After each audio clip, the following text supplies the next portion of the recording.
masa konstruksi, si jembatan ini juga akan menimbulkan beban, ya, di mana contoh misal kita mau membangun suatu jembatan rangka, ya, dengan sistemnya end to end, ini ada jembatan rangka, ya, mau dipasang begini,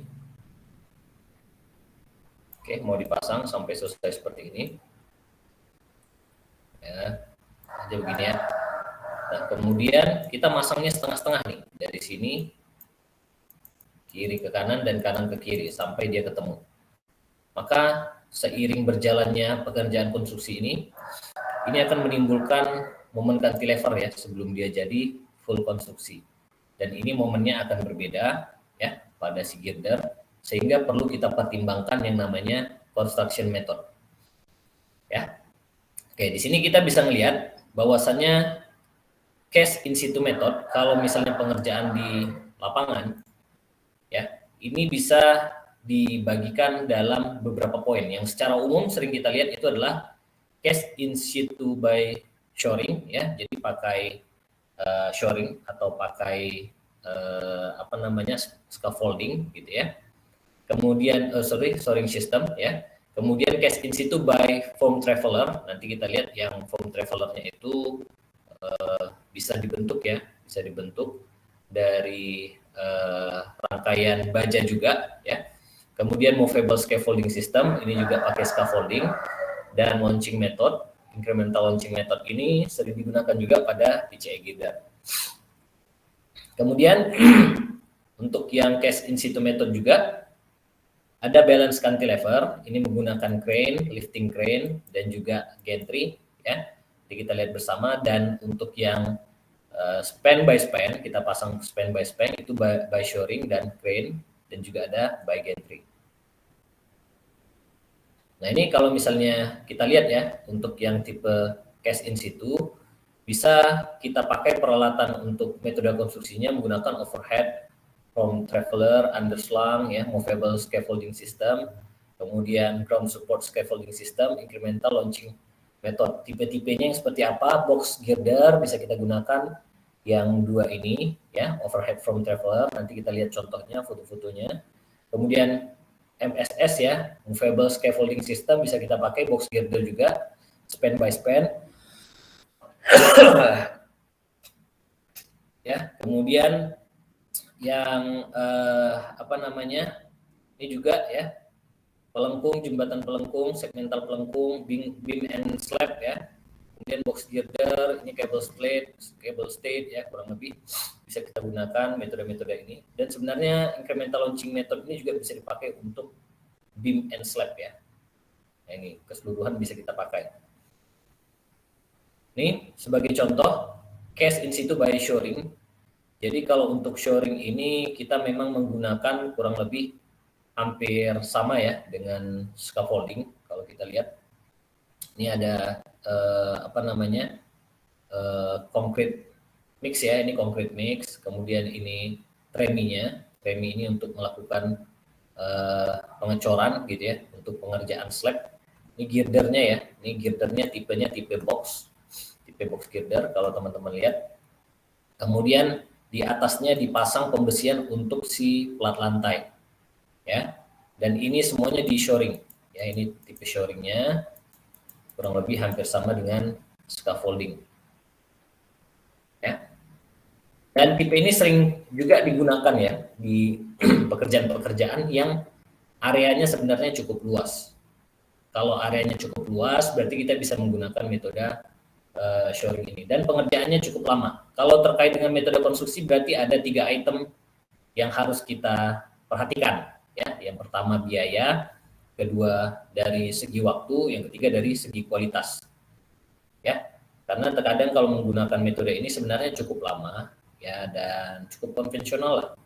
Banyak orang menggunakan yang sekarang ini menggunakan launching gantry, ya, yang kebanyakan dikerjakan pada tipe-tipe slab. Kemarin kita sudah lihat ya, ada yang tipe slab, tipe truss gitu ya, tipe cable dan lain sebagainya. Ya, ini by shoring atau false work kurang lebih kalau misalnya kita lihat untuk membentuk ini ya, membentuk si box girder ini. Dan sebenarnya cukup jarang juga sekarang kalau misalnya pekerjaan in situ si box girder ini dikerjakan di lapangan, rangkaiannya ini sudah sangat jarang lah ya. Kebanyakan kita sekarang sudah pakai precast, dan dalam precast ini juga sudah sangat menghemat waktu. Kita beli ya fabrikasi si slab kita, si girder kita, box girder kita, kemudian kita pasang menggunakan metode shoring ya, atau false rope. Kemudian ini foam traveler ya. Jadi ini yang tadi saya bilang, kita pakai kurang lebih seperti bantuan lah ya. Kita pakai bantuannya, dan ini bisa digerak-gerakkan gitu ya. Hampir sama dengan launching gantry nanti misalnya kalau kita lihat ya. Jadi dari sini ini penyangga untuk pembuatan dari si girder kita. Ini sebagai contoh ingin membuat jembatan balance cantilever gitu ya. Dan ini sangat rumit sebenarnya. Makanya dalam kontraktor itu statement of method itu punya keahlian sendiri, engineer-nya. Ya, biasanya site engineer kemudian didampingi oleh asistennya akan membuat statement of method dalam pengerjaan si jembatan ini. Kita mau pakai yang seperti apa? Maka ini juga harus dianalisis nanti karena tipe jembatannya juga akan ketemu di tengah ya, sehingga nanti akan menimbulkan gaya yang cukup besar di daerah sininya ya.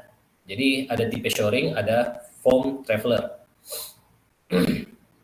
ya. Ini tadi yang contohnya case in situ by foam traveler ya. Ini dari yang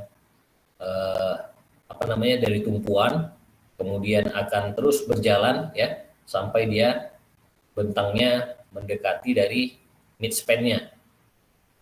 Kemudian ada yang tipenya foam traveler overhead ya. Ini juga sebenarnya cukup rumit. Kita harus membuat sebuah bracing-nya ini di atas ini ya. Kalau kita lihat di sini ada yang A, ini ada mainframe-nya. Ini untuk yang membantu dalam proses lifting atau pengangkatan nanti ya. Kemudian ada front beam, yang B ini front beam-nya. Kemudian ada rear truss yang C.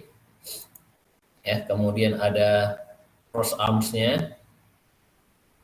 Kemudian ada wind bracing, main rail ya. Nanti ini setelah pengerjaan akan dilepas.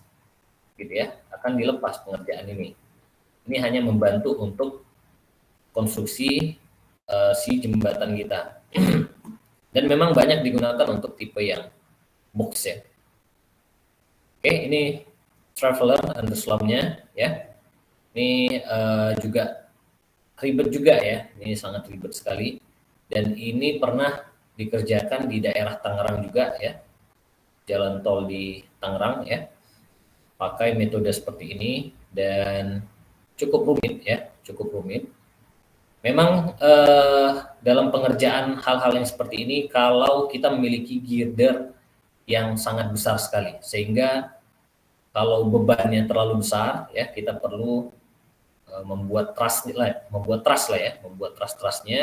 agar membantu dalam proses lifting. Sebenarnya intinya dalam proses lifting ya, beban-beban ini kan ada ada untuk liftingnya ya. Dan ini punya kapasitas tertentu. Biasanya digunakan sekitar 5-20 ton. Gitu ya. Masih lebih besar lagi si mobile crane. Mobile crane itu bisa ngangkat sampai 20 ton ya. Kalau misalnya tower crane mungkin lebih besar lagi, bisa sampai 50 ya kan. Sampai 100 juga bisa, asal jangan panjang-panjang tuh lengannya ya. Ya ini kurang lebih sama ya pembuatannya. Ini di Cina memang sudah biasa ya, makanya memang kalau pekerjaan Indonesia KCIC ya, kereta cepat Indonesia Cina, banyaknya kita acuannya ke Cina karena memang Cina sangat berkembang pesat sekali ya. Banyak orang memang punya kekhawatiran kalau misalnya kita terus menggunakan Cina, maka akan menggunakan manpower Cina yang sangat banyak di Indonesia. Tapi memang ada positifnya lah, advantage-nya, bahwasanya kita bisa transfer knowledge dari orang-orang di Cina ya, manpower Cina dalam proses pengerjaan infrastruktur di Indonesia. Makanya banyak sekarang kalau teman-teman lihat ya pada di pemerintahan sekarang itu acuannya ke Cina, gitu ya. Tapi tetap sebenarnya dari sisi pertahanan Indonesia mungkin ada hal yang lain gitu ya. Tapi dari segi infrastruktur oke-oke aja ya, dan sangat bagus sebenarnya. Kita bisa kerjasama dengan negara adik kuasa didaya yang punya knowledge yang luar biasa.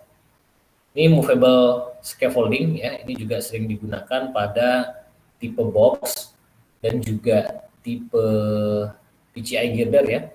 Movable scaffolding ini kalau teman-teman lihat lagi di Cina ya, ini sangat kencang sekali mereka pakai movable scaffolding ini ya.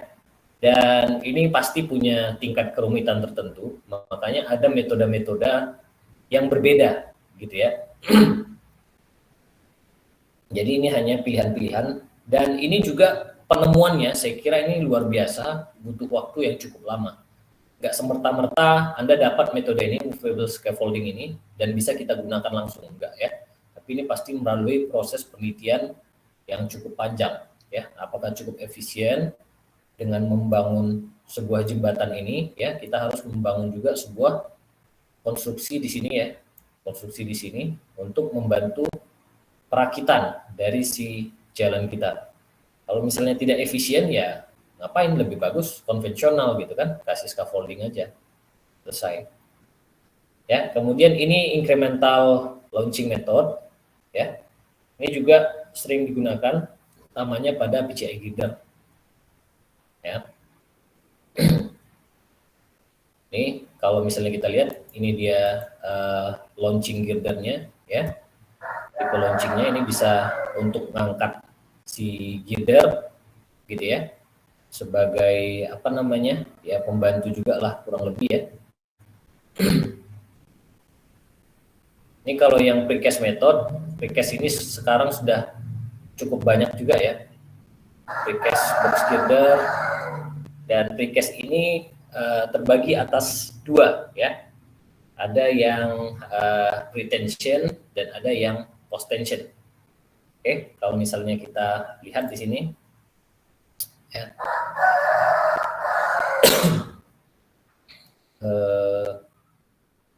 nah ini ya, ini tipe beton prategang kita. Beton prategang ini sebenarnya sudah cukup lama, kemarin sudah pernah saya sampaikan, tahun 1980-an ya, ini sudah mulai banyak juga digunakan. Enggak hanya di jembatan, di gedung juga banyak digunakan. Jadi kalau yang butuh bentang panjang, suatu gedung butuh bentang panjang, karena terkadang contoh ya, yang simpel yang sering teman-teman lihat itu masjid misalnya. Ya, masjid itu biasanya ruangan di tengahnya harus kosong.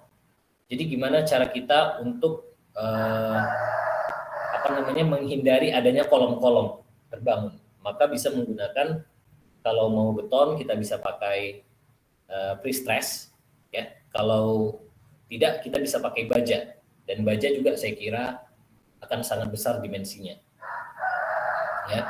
Ini beton prategang. Jadi beton prategang ini sebenarnya paduan ya antara si beton mutu tinggi dengan si baja ya. Si baja mutu sangat tinggi.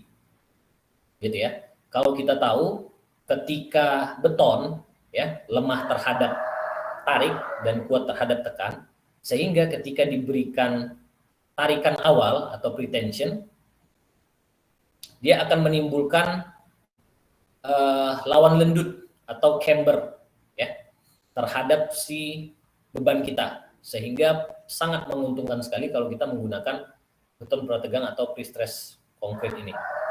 Ya, ini ada tendonnya, ada strandnya juga, kemudian ada beton kita ya. Ini si prategang kita terbagi atas dua yang saya sampaikan tadi. Pertama ada sistem pretension atau pratarik ya, dimana kalau sistem pretension ini sebenarnya kabel kita ini ditarik dulu. Kalau teman-teman yang pernah KP di bagian jembatan biasanya kita menggunakan sistem post tension pasca tarik. Ya, kalau pretension ini cukup jarang digunakan di lapangan. Kontrolnya cukup tinggi, gitu ya. Ini kalau misalnya kita lihat ya, yang sistem pretension ini, besi-besinya dirangkai, ini sudah dirangkai, tendonnya sudah dimasukkan terlebih dahulu, kemudian ditarik. Setelah ditarik, checkingnya ya sampai tension tertentu, ya, checkingnya gaya tarik tertentu, kemudian baru dilakukan pengecoran, gitu ya, baru dilakukan pengecoran sampai kuat tekan beton kita yang disyaratkan, ya. Setelah itu baru tendon kita dirilis, ya, baru dirilis. Setelah memiliki kekuatan beton si girder kita baru dirilis, ya, baru dilepaskan, baru dia jadi si beton prategang sistem pretension. Oke. Nah, kalau dia yang post tension, ini kebalikannya, dan ini yang paling sering digunakan. Misal kita udah punya beton, ya, kita sudah punya beton, segmental kita sudah ada. Sebagai contoh yang ini, kalau kita lihat ini ada tipe yang box girder, bayangkan ini orang berdiri di sini ya. Jadi kalau teman-teman memfoto di lapangan, usahakan harus ada pembandingnya. Ini orang kan dari sini kita sudah tahu nih. Kira-kira orang ini tingginya kalau laki-laki ya 160 sampai 170 kan. Ya. Ini dia berdiri sekitar 150 berarti sebahunya.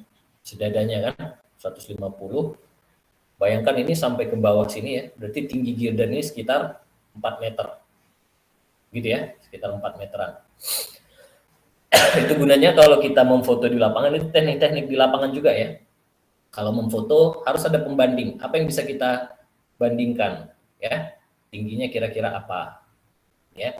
Nah, jadi betonnya, segmentalnya sudah jadi, disusun dulu si segmentalnya, gitu ya. Kalau udah disusun, baru si tendonnya kita masukkan. Jadi otomatis kita harus membentuk selubungnya dulu nih. Selubung tendonnya. Ini di daerah tumpuan, daerah lapangan akan berbeda. Teman-teman bisa lihat nih. Daerah tumpuannya ini adanya di atas, ya. Daerah bawah di daerah lapangan ada di bawah. Sehingga nanti akan menimbulkan eksentrisitas nih ke titik pusatnya. Ya.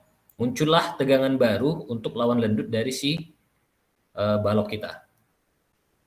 Oke, ini untuk material pretension ada beton high strength. Biasanya kalau di girder itu kita pakai mutu 40 ya, 30 40. Ya.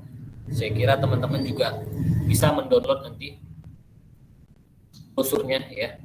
Brosur untuk ini sebagai contoh,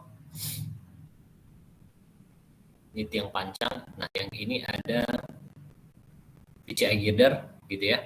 Nah, mereka bisa menyediakan span sampai 52. Ini udah lama ya, sekarang sudah 60. Dan mereka juga sudah ngasih nih, beam spacingnya kira-kira kalau mau pakai span 16, ya, dia kasih yang tingginya sekian, gitu ya. Atau yang 17 atau yang 20 gitu ya, dia kasih yang tingginya sekian. Kemudian dia kasih juga ini tinggi, dan dia kasih center to center, C to C ya, bahasanya di lapangan. Artinya apa? Jarak antar girder secara transversal dia kasih C to C-nya berapa. Tapi balik lagi ke perencana, ini hanya taksiran awal mereka atau preliminary design ya. Oke, ini kalau misalnya teman-teman lihat, nanti download brosurnya, Wika brosur precast ya. Ini banyak. Oke, ini tadi ya panduannya tendon, kemudian ada strand ya, ada strandnya dan ada tendon ya, kumpulan dari si strand kita sebut tendon. 7 wire strand, makanya sering disebut 7 wire ya, karena ada 7, 1, 2, 3, 4, 5, 6, 7 ya. Ada 7 strand di sini membentuk satu tendon gitu ya. Dan dari satu strand ini terdiri dari banyak serat ya, wires. Kemudian ada baja tulangan. Baja tulangan ini tetap kita gunakan. Jadi nggak semerta-merta beton dan hanya si tendon saja, tapi tetap kita pakai baja tulangan dalam mengantisipasi, ya, mengantisipasi gaya-gaya dalam sebagai contoh momen, geser, dan yang lainnya. Gitu ya.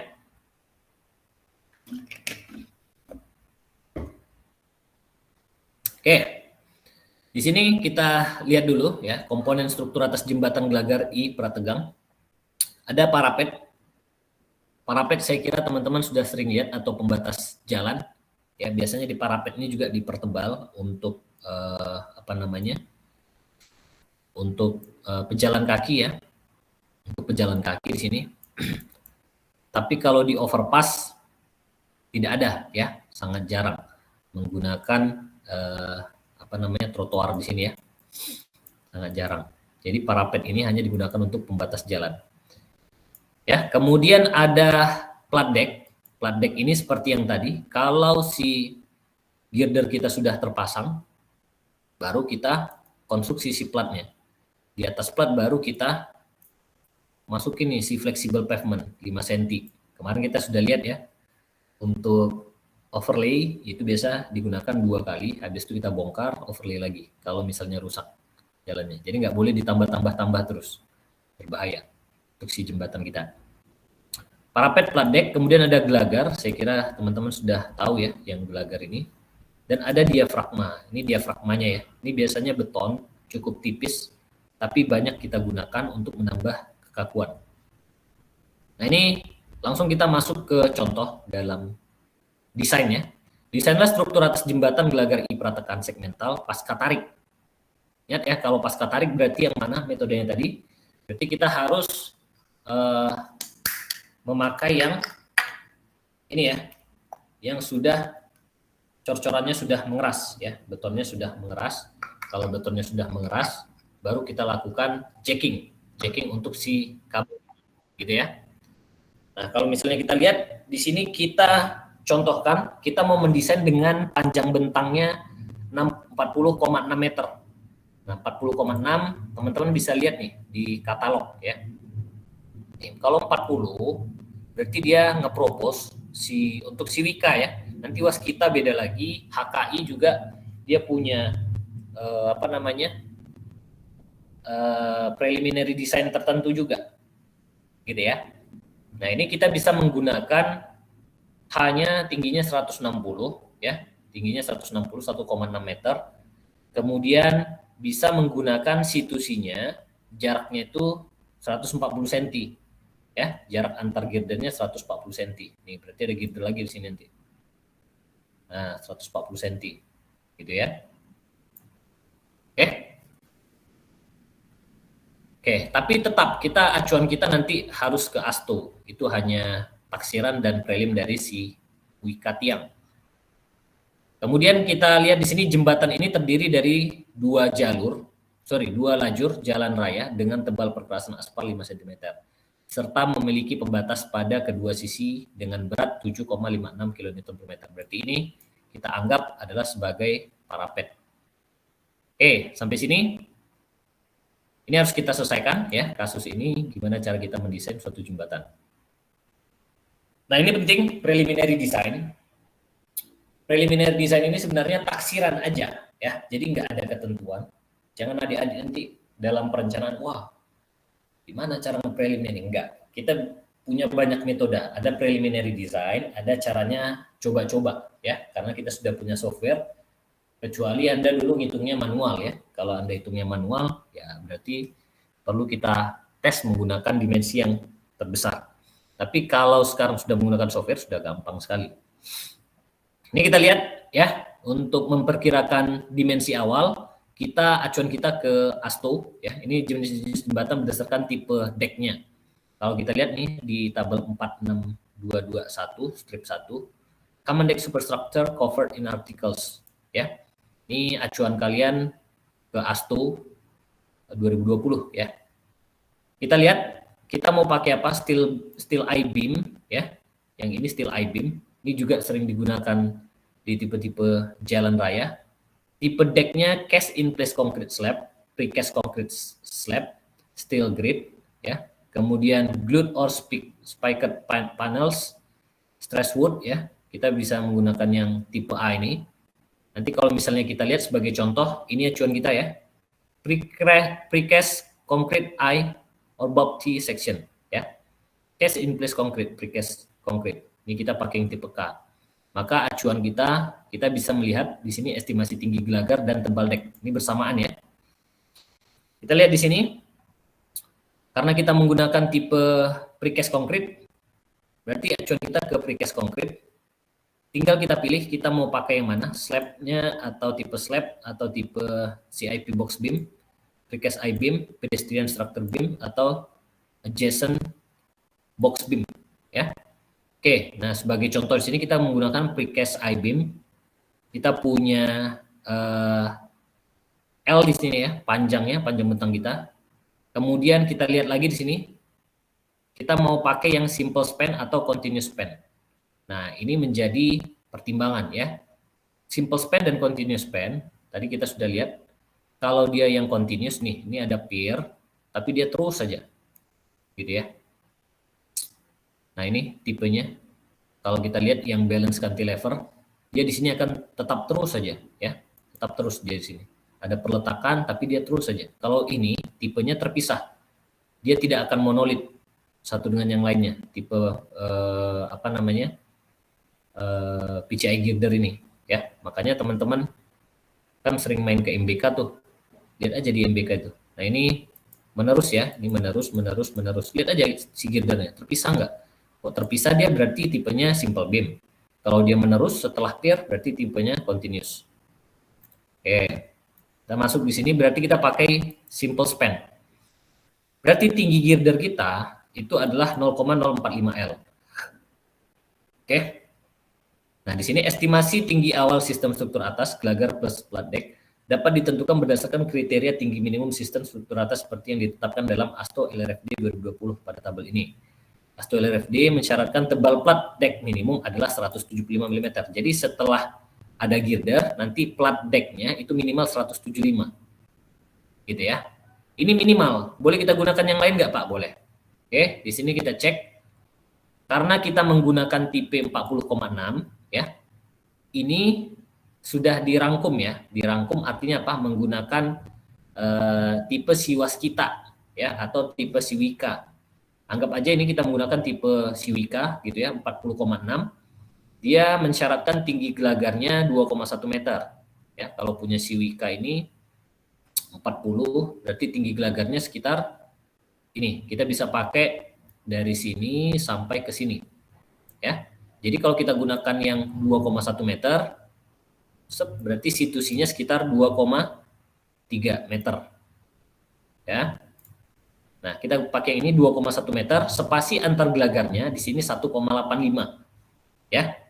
Makanya setiap perusahaan akan berbeda-beda ya situsinya atau SG-nya ini ya. Ini SG ini jarak antar si girdernya ya, spacing girder SG. Oke.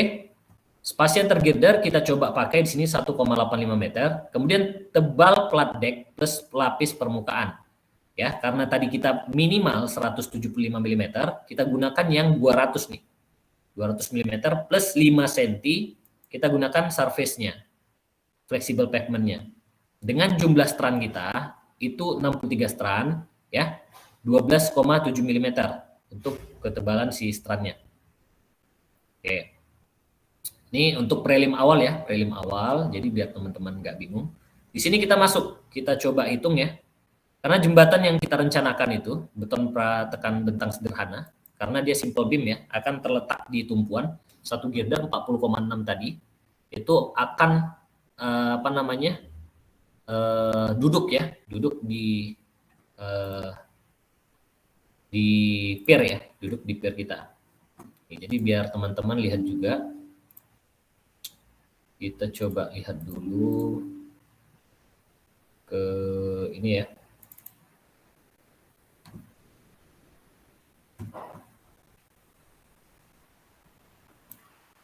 Ya, teman-teman kalau sudah mulai kerja ini semua wajib ada Google Earth Pro dan lain sebagainya ya. mol predator. Oke, karena teman-teman sering lewat kan, tapi lewatnya lihat MBK-nya aja kan. Kita jalan-jalan nih di si Google Earth Pro.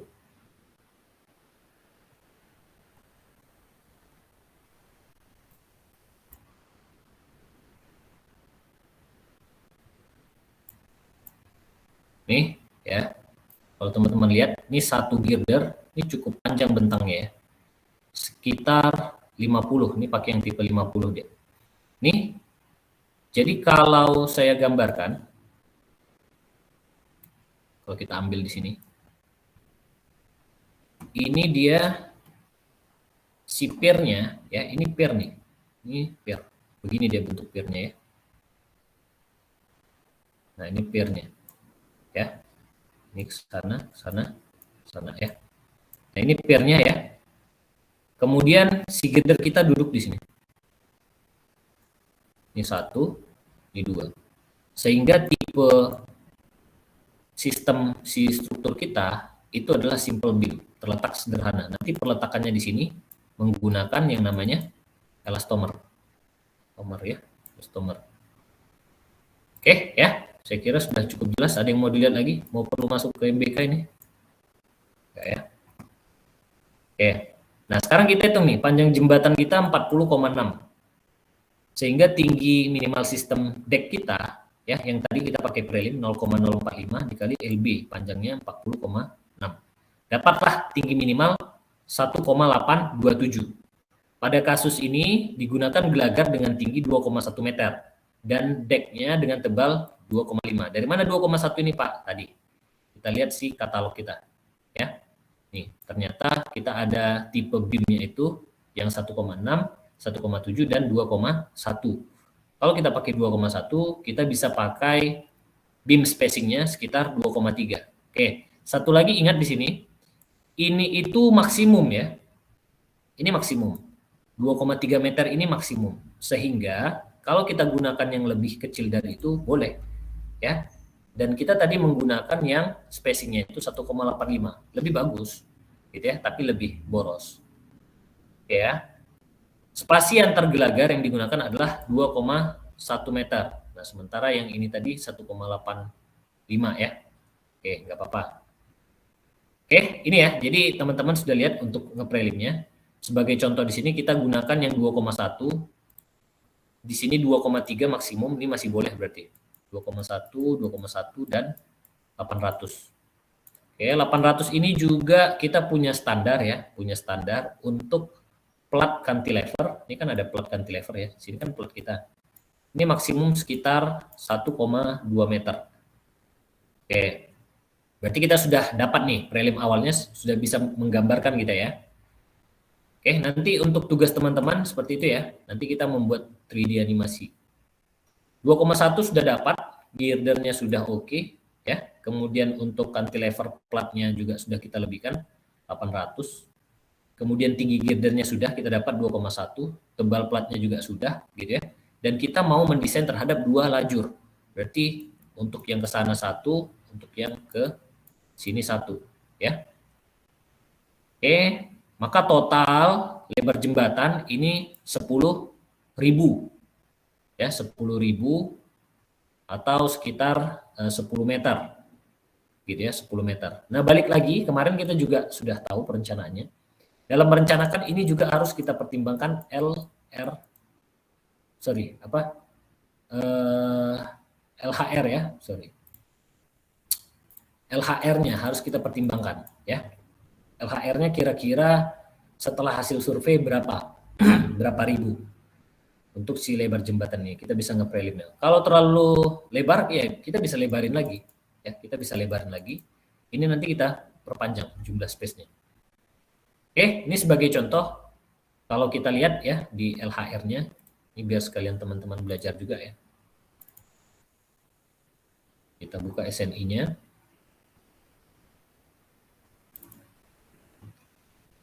Nah ini ya, langsung kebuka jumlah lajur lalu lintas rencana. Kita mau pakai 2 nih ya.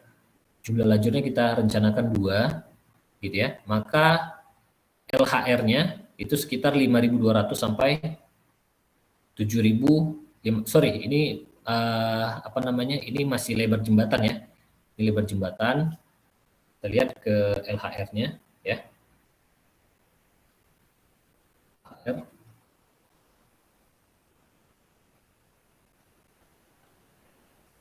Ini ya. Ini pertama kita tentukan dulu dari sini ya. Kita mau pakai tipe jembatan kelas berapa gitu ya. Baru nanti kita bisa mendapatkan lebarnya. Ya. Itu tadi pertimbangan kita terhadap LHR, baru kita mendesain mau berapa lajur. Tapi pada case ini kita anggap aja kita mau mendesain 2 lajur dulu. Oke. Nah sekarang kita harus menghitung dulu nih terkait dengan si properti penampang gelagar kita yang non komposit. Artinya hanya satu gelagar aja. Kalau dia komposit itu berarti nanti sudah ada plat di sini, gitu ya. Kenapa disebut komposit? Karena punya mutu beton yang berbeda. Kalau kita lihat si gelagar kita ini, mereka biasa kasih tipenya, lihat ya kalau di lapangan tipe betonnya ini tipe kelas A, kelas B, kelas C, kelas D, ya, kelas E. Nanti teman-teman lihat ya tipe-tipe kelas di apa namanya bisa di spesifikasi teknis Bina Marga ya untuk beton. Jadi nggak pakai mutu beton berapa, nggak, sekarang udah nggak lagi. Ini cube kubus 800 kg per cm kuadrat. Kalau kita ubah ke FC prime ya, berarti dibagi 10 sekitar 80, kemudian dikali 9,81 dikali 0,83 berarti dapat sekitar FC 60 ya, 60 MPa. Oke. Ya, kita bisa pakai yang tipenya berbeda-beda. Atau kita bisa pakai yang ini, tipe mutu betonnya yang 500 kg, berarti ini sekitar 50, sekitar 40 lah ya. Sekitar 40 MPa. Yang sering digunakan sebenarnya ini. Sering digunakan ya. Kalau kita lihat acuan kita kemari, berarti maksimumnya di 1,85 meter. Ya, ini maksimum nih institusinya. Oke, kita lanjut. Kita menghitung penampang komposit di sini. Ini nanti akan saya jadikan UAS ya dalam perhitungan apa namanya gelagar PCI girder ini. Luas penampang gelagar non komposit ini Anda hitung seperti biasa kalau belajar di mekanika bahan. Jadikan satu-satu luasannya dulu biar gampang. Ini 1, ya kan? Ini 1, ini 1, 1, 2, 3, 4, 5, ya kan? 4, 5, 6. Ya udah hitung luasannya. 1, 2, 3, 4, 5, 6. Totalkan dapat ini. Momen inersia ya, momen inersia seperti biasa kita menghitung ya menggunakan inersia total Ix sama dengan sigma Ix0 ditambah A D Y kuadrat. Kalau inersia Y berarti sigma Y0 ditambah A dx kuadrat ya. Ini kita bisa dapatkan. Kemudian tinggi gelagar non kompositnya kita sudah dapat, ini totalnya adalah 2,1 meter. Jarak sumbu netral, nah titik berat ya, dari bawah YB ini berarti dari bottom ke atas ini. Jarak sumbu netral serat terbawah gelagar non komposit, YB-nya sekitar 1,008 meter. Ya, dari mana kita dapat titik berat Pak? Gampang ya, kalau misalnya kita mencari X bar ya, berarti A1 di X1 ditambah A2 X2 dan seterusnya ya, A1 ditambah A2 ya, ini totalkan tetap dapatlah G-nya ya. Oke. Kemudian jarak sumbu netral ke serat teratas gelagar non komposit ya, berarti kita kurangin aja, tinggi gelagar kita 2,1 meter ya kan, dikurang dengan 1 berarti dapat ini. Ini kalau ditotalkan 2,1 pasti. Oke, jarak sumbu netral ke serat teratas gelagar non komposit sudah dapat. Modulus penampang serat bawah gelagar non komposit ya, modulus atau apa namanya statis momennya ya. Statis momen ini ya kurang lebih hampir sama dengan inersia. Ingat ya, kalau inersia itu sebenarnya simpelnya luas dikalikan dengan jarak yang tegak lurus. Jadi kalau I di sini berarti jaraknya X kuadrat ya. Kalau dia statis, luasan dikalikan dengan jarak yang tegak lurus. Oke, ini simpelnya kita mau cari ini. Maka kita bisa mendapatkan inersia G dibagi dengan Y, kurang lebih bisa juga ya, statis, kemudian kita kalikan dengan Y. Statis ini kan satuannya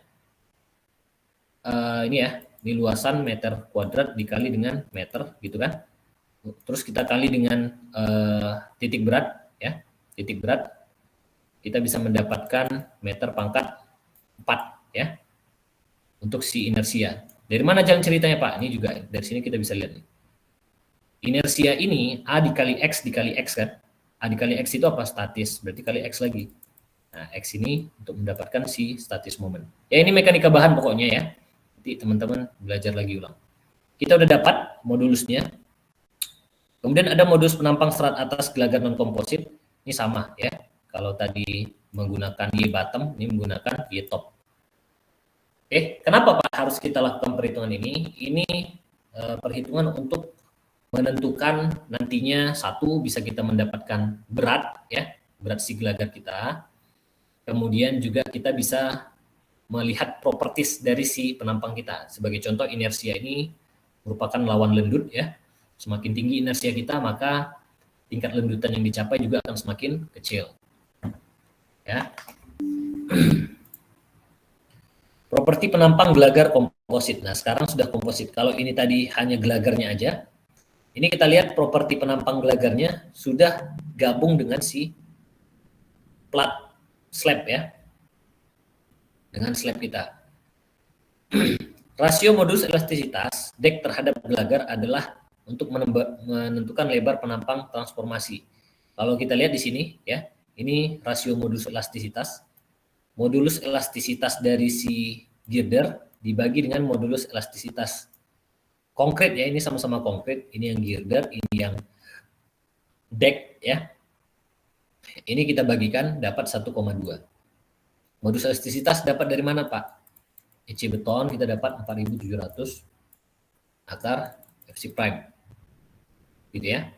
Jadi kalau misalnya mutu betonnya berbeda, ya kan di sini di atas girder, di bawah deck, berarti kita tinggal bagikan aja 4.700 akar FC prime si deck, ya kan?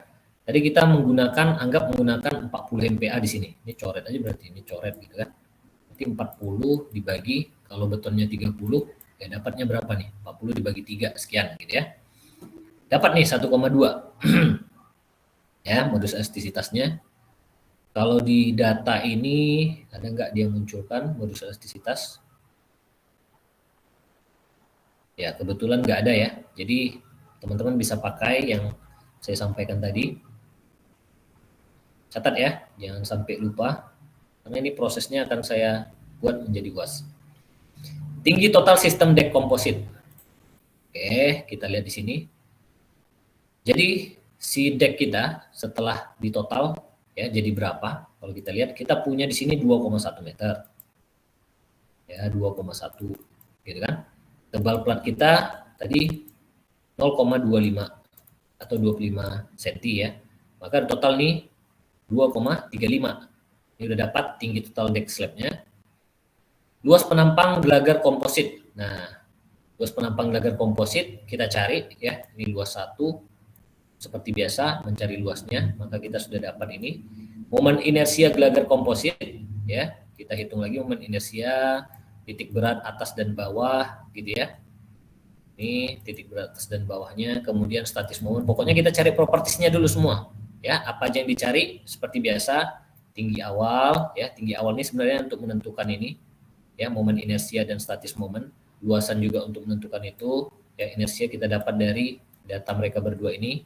Kemudian juga titik berat. Oke, sampai sini ada pertanyaan? Ini kurang lebih sama ya, mencari properties. Jadi propertiesnya yang kita cari komposit, yang kedua yang komposit. Oke, lanjut ya. Nah, kita lihat ke persyaratan materialnya. Kalau di ASTO LRFD 2017 untuk beton ya, kuat tekan minimal beton itu dipakai 16 MPa. Tapi kalau acuan kita ke SNI kita ya, RSNIT tahun 2004, kita masih pakai tahun 2004 ya sampai sekarang ya. kuat tekan beton minimal itu 20 MPa, lebih safe. Memang Indonesia tetap menggunakan yang lebih safe ya. Terus kuat tekan beton minimum untuk prategang dan dek itu 28 MPa di sini. Kalau di RSNIT kita 30 MPa. Baja tulangan tegangan leleh yang diizinkan 520 MPa maksimum ya. Kalau penggunaan tulangan dengan tegangan leleh kurang dari 420 MPa harus mendapat persetujuan owner. Oke, kemudian penggunaan tulangan dengan tegangan leleh lebih dari 520 MPa hingga 689 MPa hanya boleh digunakan untuk daerah gempa zona 1. Kenapa? Semakin tinggi si mutu baja tulangan kita, maka dia akan semakin kaku dan tidak ductile. Jadi ketika terjadi kerusakan, dia tidak akan mampu berdeformasi lagi. Tapi dia deformasi masih kecil, dia bisa langsung hancur. Sehingga cukup kita gunakan mutu beton ya, sekitar range-nya itu 420 sampai 520 MPa di sini. Ya, kalau di RSNIT kita baja tulangan yang digunakan tidak boleh lebih dari 550 MPa. Ya, tapi tetap batasannya biasa kita pakai yang bagus BJTS 420B ya, ini untuk zona gempa ya. Baja prategang, ini acuan kita baja prategang ini ke ASTM ya. Acuannya ke ASTM. Strength grade-nya 250, tegangan ultimate FPU-nya adalah 1725 MPa. Kalau untuk strength grade 270, tegangan ultimate-nya 1860 MPa. Kemudian tegangan leleh strand, di sini kalau kita lihat ya, ini grade ya, grade dari si strand kita. Ya, kita pakai yang tipe 250, ultimate-nya sekitar ini. Kalau yang pakai 270, kita pakai yang ini. Oke, kalau di Indonesia kuat tarik tegang baja prategang FPU harus ditentukan dari hasil pengujian atau diambil sebesar mutu baja yang disebutkan oleh fabrikator berdasarkan sertifikat fabrikasi yang resmi. Jadi kalau di sini kita harus lakukan uji tarik terlebih dahulu. Kalau sudah tersertifikasi, baru bisa kita gunakan. Kemudian tegangan leleh strand tadi, itu estimasinya karena dia putus ya, putusnya itu tadi kalau kita lihat ya. Ini putusnya di sini. Ini tegangan, ini regangan gitu kan. Putusnya itu sekitar 1860 MPa. Maka daerah lelehnya estimasinya itu sekitar 85%-nya. Kecuali untuk low relaxation strength, nanti kita lihat ya. Kalau untuk low relaxation ya itu sekitar 90% bisa kita gunakan ya. Oke, untuk semua kelas trend dan baja tendon baja bulat, tegangan lelehnya adalah 85% FPU. Oke ya, jadi kita gunakan nanti untuk tegangan leleh strandnya sekitar 85%. Ini data material desain yang kita gunakan untuk gelagar beton. Kuat tekan betonnya ini 50 MPa yang tadi kita cari ya. Kuat tekan beton awal saat stressing ini 40 MPa. Jadi saat dia nge-stressing kemarin kan, tadi sudah saya sampaikan untuk si girder kita itu kita pasang segmental ya. Kalau teman-teman lihat ini tidak terlalu kelihatan ya. Ya, ini sebenarnya per segmen ini. Biasanya per segmen ini sekitar 2 meter nih ya. Kalau teman-teman lihat ini segmennya 1 gitu ya. Segmen 2, ini 3, ini 4, ini 5 ya, 6, 7 dan seterusnya. Jadi per segmen dipasang. Nah, ini yang kecil tadi ya. Ini diafragmanya, tipis sebenarnya diafragma, tapi dipasang cukup banyak untuk menambah kekakuan. Gitu ya. Jadi dipasang segmental. Oke. Jadi kuat tekan betonnya sewaktu dia nge-stressing ini, waktu dia masang ini, itu sekitar 40 MPa estimasi kita ya. Baru nanti dipasang kabelnya. Gitu ya. Modulus elastisitas gelagar saat umur 28 hari, seperti biasa rumusnya 4700 Akeref Jackson dapat ini. Elastisitas gelagar saat transfer ya, itu kita pakai sama ya 4700 Akeref Jackson. Kalau kita lihat di sini ya, ini yang pakai 50 dapatnya sekian, ini yang pakai 40 dapatnya sekian. Jadi ada istilah modulus elastisitas gelagar saat transfer. Transfer ini artinya saat dia melakukan jacking ya. Nanti ada pada saat transfer dan ada pada saat service. Ya, istilah-istilah di beton prategang ini. Berat jenis betonnya kita pakai 25, ini yang ada di SNI ya.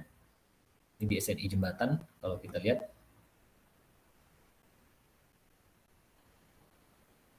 Nah, ini ya. Ini kita bisa pakai beton, mana sih beton? Nih, sekitar 22 sampai 25. Ya, kita pakai yang 25 supaya safe. Oke. Dak beton, kalau ini gelagar tadi, kita punya dak beton. Kuatkan beton pada umur 28 hari, 35. Jadi kalau untuk kita menghitung tadi, berarti apa namanya? Yang kita menggunakan koefisiennya tadi, ya ini ya. Nah ini kita gunakan ya mutu betonnya yang saat sudah umur 28 hari. Ya, 35 MPa dan juga 50 MPa.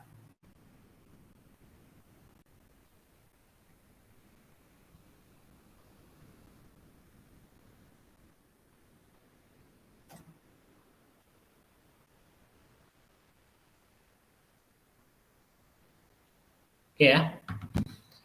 Oke, di sini kuat tekan beton dek saat pertama kali dibebani ya 30 MPa.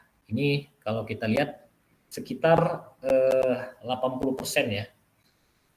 80 sampai 85% dari si dak beton kita ya. Saat pertama kali dek dibebani. Jadi kalau sudah kita cor ya, dek dibebani itu sekitar 85% estimasi kita bisa kita gunakan. Maka hitung lagi modus elastisitas seperti biasa, dapatlah ini. Oke. Ya. Kalau sudah dapat, ini beton sudah untuk gelagar, dak betonnya sudah, maka kita masuk ke baja prategang kita. Tipe strand yang kita gunakan 7 wire strand, low relaxation. Berarti tadi pakai 90% ya untuk yieldnya gitu ya. 7 wire strand ini acuannya ke ASTM 315 ya kalau saya tidak salah ya. Kemudian 7 wire strand ya, tadi ada 7 dia ya, 7 strand ya. 1 2 3 4 5 6 7 ya. Ini. Kemudian luas penampang strandnya ini hitungan biasa aja ya, 1/4 VD kuadrat. Ini diameternya, diameter satu strand ini 12. Oke, kemudian tegangan putus baja prategang. Ini pakai yang grade 270. Ya, grade 270 kita pakai sehingga kita dapat yang 1860 MPa. Tegangan lelehnya 90% karena kita pakai yang low relaxation. Berarti kita dapat di sini tegangan lelehnya 1674 MPa. Kalau sudah dapat modus elastisitasnya seperti biasa, kalau untuk baja kita pakai 200.000 ya. Karena tipenya baja atau 19.007 berapa nih? 197.000 ya. Kalau ini kita pakai 200.000. Sebenarnya mendekati ya, yang sering digunakan 200.000. Tegangan di baja prategang sebelum transfer, ingat ya, ini sebelum transfer artinya sebelum jacking. Berarti besarnya adalah 0,75 FPU. Ya, tegangannya di baja prategang sebelum transfer itu sekitar 75% FPU-nya. Ya, kalau di sini tadi nggak ada disebutkan ya. Oke, jadi tegangannya tadi saat si baja prategang kita belum di jacking ya, dia sudah dapat sekitar 75%. Kemudian baja tulangan kita, ini kita pakai yang BJTS 420 ya, tipe B, anggap aja ini daerah gempa, ini kita pakai B. Modus elastisitas sama 200.000 nih ya, acuan kita kemarin. Selesai. Nah, ini material kita udah selesai ya. Kita udah cek tadi kompositnya, ini sudah juga.